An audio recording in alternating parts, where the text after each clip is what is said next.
It wasna his wight, not his fault. A poem by Dr. Charles Murray.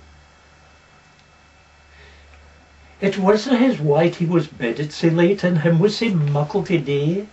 He'd the rabbits to feed, and the fulpy to came, and the hens to hish into the ray. The mason's mere sign set up in the close, and cowpit the ladle fu keen, and run the rock funs with the lave of the loons played tacky by licht o' the maiden.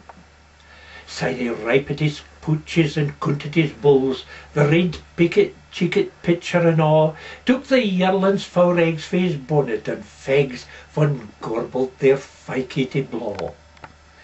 But forth came his mother and cried on him in those sairly hay priggets to wait. There'll be nae word of this in the morning, my man. But it wasna his wight he was late. Och he and hone he was raxing himsel and rubbing his een van his rays, and far was his bonnet, and far was his bits, and far had been touching his clays. Ach, the porridge was cold, they'd forgotten the sat. There was our muckle meal on the top. Was this all the buttermilk? Far was his spin, and far had been biting his bap. His pints was nae tied, and the backs o' his lugs not some small attention as weel. But it was nae as gin it was Sabbath again, and ony thing dis for the squeal.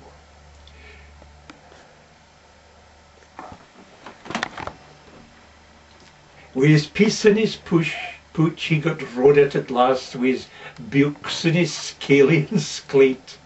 Gin the waggot awa the kitchie was slaw, well, it wasna his wight he was late. The fat fuskert cat where tail of the air could void him as far as the barn. Then, munching his piece, he set off by his lane, though nae very willing his weight.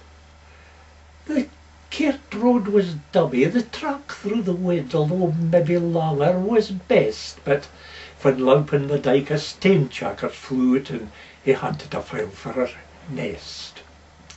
Syne he cloded wi' yowies a squirrel he saw teeting round for the back o' a tree, and jinket the gemmy out him in his girns. A ragey old Billy was he.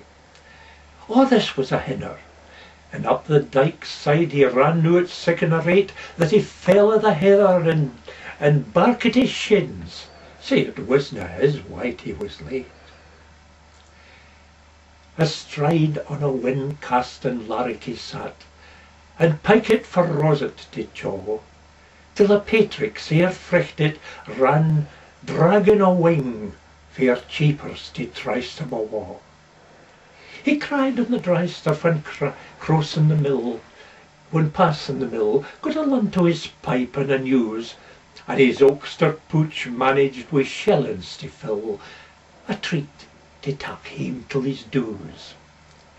He waded the lade and crept under the brig to hear the lade's thunner a bin, and a rotten plumped in and gaed swimming awa afore he could gather a stain. He hovered to Harry a foggy bee's bike, nae far for the mole-catcher's gate, and the squeal that was in ere he'd counted his stangs, sae it wasna his wight he was late. He tried on his taes to creep in till he sate, but the snuffy old dominie saw snacked there is his dask, like a wyver that waits for a flea in his wab on the wall. He telled to his tummel, but fit was the use with a man in sic an ill teen, and fit was a wab wi' a spanier tongue to hands that were hard as a steen. Now gin he had grutten, it's brawly he kent fu crusaw the lasses would craw. For the morning afore he had scattered their lames and done their hoosies and all. Wi' a galley to hooey though sin he got o'er the way he'd been huddled by feet. It was coorse gaen on to be huddled like thone, when it wasna his wight he was late. It's 30 years, said he. It's 40 and mair since last we were like at its wheel. The old dominie's dead and forgotten forby, and our buke learning as well. The size of a park with the gushets left out will guess gae near a Dorsey or the weg to a Stot. But a winnig young fargan who tried noo the Cunton and Grey. Our heed's effectual calling we canna run through, though clearly we inst kent it clear as the text. We can say man's chief end and the shorter commands, but fit was the reasons the next. Our heeds might be riddles, for all they had in o' catechus, cunton, or slate. But I'll wad you remain of the morning's long sign, for it was near wight we were late.